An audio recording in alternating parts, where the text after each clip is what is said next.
السلام علیکم ورحمۃ اللہ وبرکاتہ۔ جی ہاں، آپ نے ٹائٹل سے بالکل صحیح سمجھا۔ امریکہ میں اس سال 2 دن عید الاضحیٰ کو سیلیبریٹ کیا جائے گا، تو اس لحاظ سے تو پھر 2 یوم عرفہ بنیں گے۔ ایک طبقہ ہے جو کہ 16 جون بروز اتوار یعنی سنڈے کو عید الاضحیٰ سیلیبریٹ کرے گا، اور ایک طبقہ ہے کہ جو 17 جون منڈے کو عید الاضحیٰ سیلیبریٹ کرے گا۔ تو اس لحاظ سے ایک طبقے کے لیے ہفتے کا دن یوم عرفہ بنے گا، اور دوسرے طبقے کے لیے سنڈے کا دن یعنی اتوار کا دن یوم عرفہ بنے گا۔ اس کی وجہ کیا ہے وہ مختصر میں بیان کر دیتا ہوں۔ امریکہ میں جب بھی کوئی اسلامک منتھ شروع ہوتا ہے تو مسلمانوں کے مختلف طبقات ہیں جو اسلامی مہینہ شروع کرنے کے حوالے سے اپنے اپینین رکھتے ہیں۔ کچھ لوگوں کا موقف یہ ہے کہ سائنس اور ٹیکنالوجی نے بہت ترقی کر لی ہے، اب ہم علم فلکیات کے تھرو، ایسٹرونامی کے تھرو، ناسا کی رپورٹس کے تھرو یہ بات جان سکتے ہیں کہ برتھ آف دا مون کب ہوتی ہے، چاند کی پیدائش کب ہوتی ہے۔ ہمیں معلوم ہو جاتا ہے کہ چاند کب پیدا ہوا ہے، تو ہم اس رپورٹ کی بنیاد پر پہلے سے ہی اعلان کر سکتے ہیں کہ کون سے دن نیا اسلامی مہینہ شروع کرنا ہے، اور وہ لوگ کیلکولیشن کی بیسس پر پہلے ہی اناؤنس کر دیتے ہیں کہ فلاں مہینہ رمضان ہے یا ذی الحجہ ہے یا کوئی بھی مئی اسلامک منتھ ہے، وہ فلاں دن شروع ہو جائے گا۔ اب یہ ایک نئی چیز ہے، کچھ سالوں پہلے ہی آئی کیلکولیشن والی بات، یہ تو آپ نے اپنے بچپن میں بھی نہیں سنی ہوگی، لیکن ابھی یہ کیلکولیشن والی چیزوں کو فالو کیا جا رہا ہے، اور یہ چیزیں آہستہ آہستہ لوگ اپنا رہے ہیں امریکہ کے لیول پر۔ ایک طبقہ وہ ہے کہ جو گلوبل مون سائٹنگ کو مانتا ہے، وہ کہتا ہے دنیا میں کہیں بھی چاند نظر آئے گا تو ہم وہ چاند مان کر اعلان کر دیں گے، ایون انڈیا میں نظر آئے، ملائیشیا میں، پاکستان میں،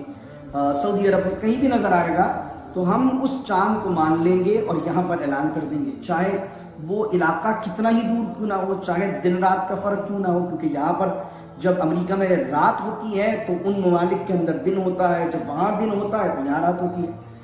اور تیسرا طبقہ وہ ہے کہ جو نیکڈ آئی سے آسمان پر چاند دیکھنے کا قائل ہے، جو ایک ٹریڈیشن طریقہ ہے، جو احادیث سے ثابت طریقہ ہے، جو 1400 سالوں سے رائج طریقہ ہے۔ ان کی الگ الگ بنیادیں ہیں، جیسے مشہور حدیث ہے سوموا لرؤیتہ وافطروا لرؤیتہ، چاند دیکھ کر روزہ رکھو، چاند دیکھ کر عید کرو۔ اگر فإن غم علیکم، آسمان پر بادل ہیں، چاند نظر نہیں آ رہا، فاکملوا العدۃ او کما قال علیہ الصلوۃ والسلام، تو پھر ایسا کرو کہ 30 دن کی گنتی مکمل کر دو، کیونکہ مہینہ یا تو 29 کا ہوتا ہے، 29 کو تمہیں بادلوں کی وجہ سے چاند نظر نہیں آیا تو 30 دن مکمل کر لو اور اس کے بعد مہینے کا آغاز کر دو۔ تو یہ تو 3 طبقات تھے۔ تو اب جو لوگ گلوبل مون سائٹنگ کو ایک کیلکولیشن کو مانتے ہیں، تو چونکہ ذی قعدہ کی 29 تاریخ کو پورے امریکہ میں چاند نظر نہیں آیا، تو جو لوگ مون سائٹنگ کے قائل تھے انہوں نے اعلان نہیں کیا، انہوں نے کہا کہ ہم 30 ذی قعدہ کریں گے چاند نظر نہ آنے کی وجہ سے۔ لیکن جو لوگ کیلکولیشن کے قائل تھے انہوں نے کہا برتھ آف دا مون ہو چکی ہے، اس لیے ہم 7 جون کو پہلی ذی الحجہ مانیں گے۔ اسی طرح جو گلوبل مون سائٹنگ کے قائل تھے انہوں نے کہا کیونکہ سعودی عرب میں چاند نظر آ گیا اس لیے ہم 7 جون کو پہلی ذی الحجہ مانیں گے۔ جو لوگ مون سائٹنگ کے قائل تھے انہوں نے کہا ہم 30 ذی قعدہ 7 جون کو کریں گے، اور 8 جون کو ہم جو ہے وہ ذی الحجہ کی پہلی تاریخ مانیں گے۔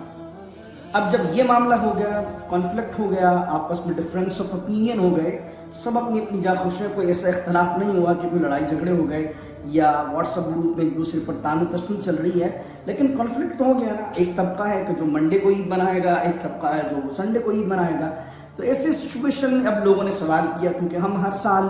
یوم عرفہ کے دن افطار کا اہتمام کرتے ہیں، مختلف مساجد کرتی ہیں، تو اب سوالات آنا شروع ہو گئے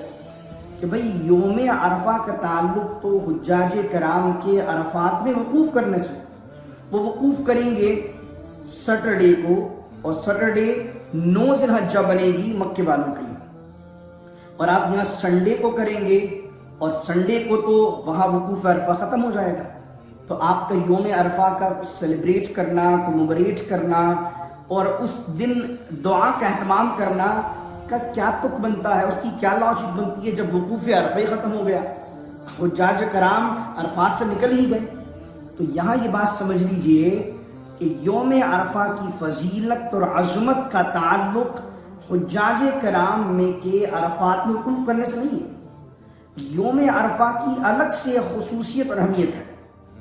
جس کو رسول اللہ صلی اللہ علیہ وسلم نے بیان فرمایا، یعنی کہ مستقل طور پر 9 ذی الحجہ جس کو یوم عرفہ کہیں گے، اس کی نون حجاج کے لیے الگ سے فضیلت ہے۔ اس کو آسان کر دیتا ہوں بات کو میں، نبی کریم صلی اللہ علیہ وسلم نے ارشاد فرمایا کہ جو یوم عرفہ کا روزہ رکھے،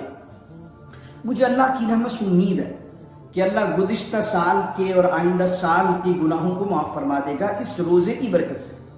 امام ترمذی نے یوم عرفہ کے روزے کی فضیلت کے بارے میں یہ باب باندھا ہے، اس کے اندر یہ حدیث نقل کی ہے۔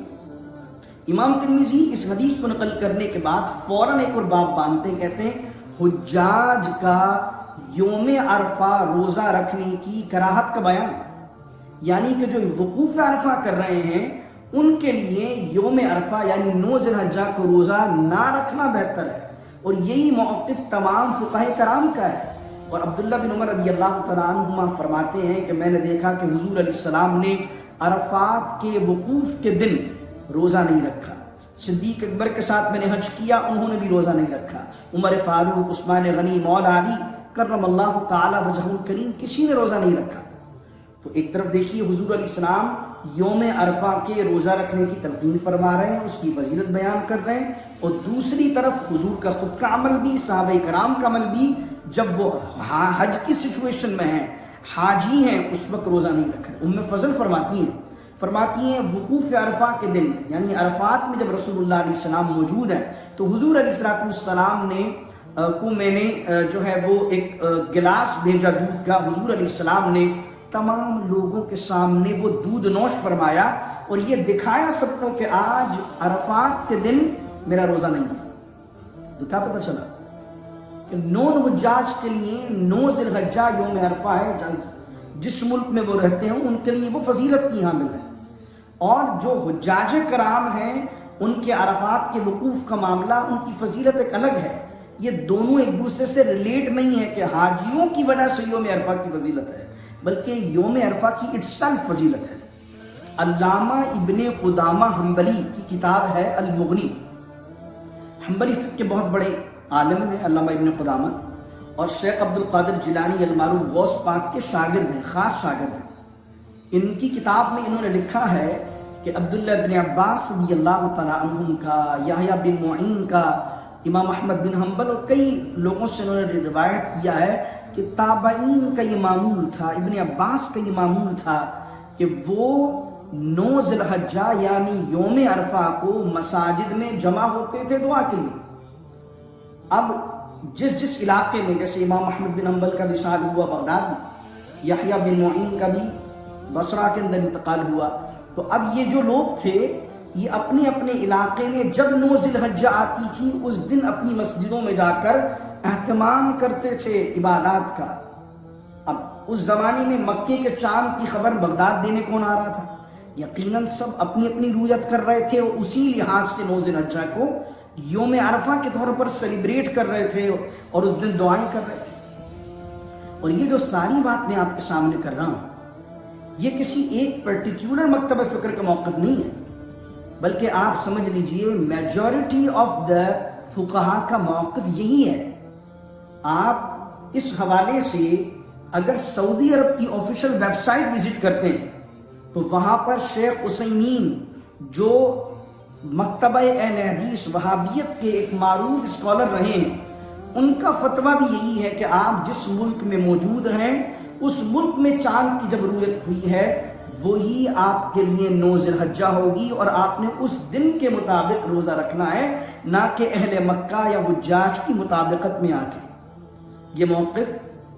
شیخ عثیمین کا بھی ہے جو کہ آج بھی ان کی آفیشیل ویب سائٹ پر موجود ہے۔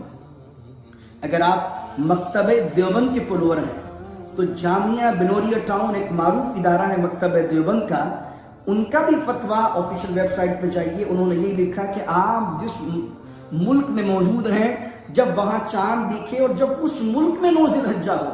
تب آپ نے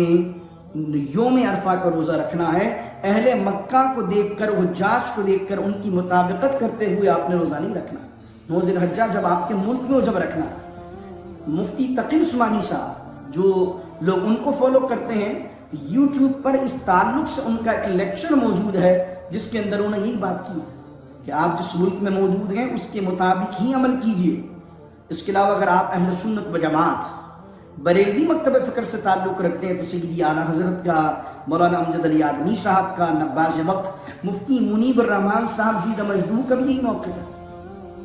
تو اگر آپ کوئی اپینین لیے ہوئے ہیں کیلکولیشن کا یا گلوبل منسائٹنگ کا، تو میرے خیال سے جو لوگ ایک سنت کو فالو کرتے ہوئے عمل کر رہے ہیں ان پر تنقید کرنا نہیں چاہیے، ان پر ٹانٹ کرنا نہیں چاہیے، بلکہ ان کے دلائل کو سمجھنا چاہیے، اس پر خود غور کرنا چاہیے کہ آیا کہ میں کس جگہ کھڑا ہوں. تو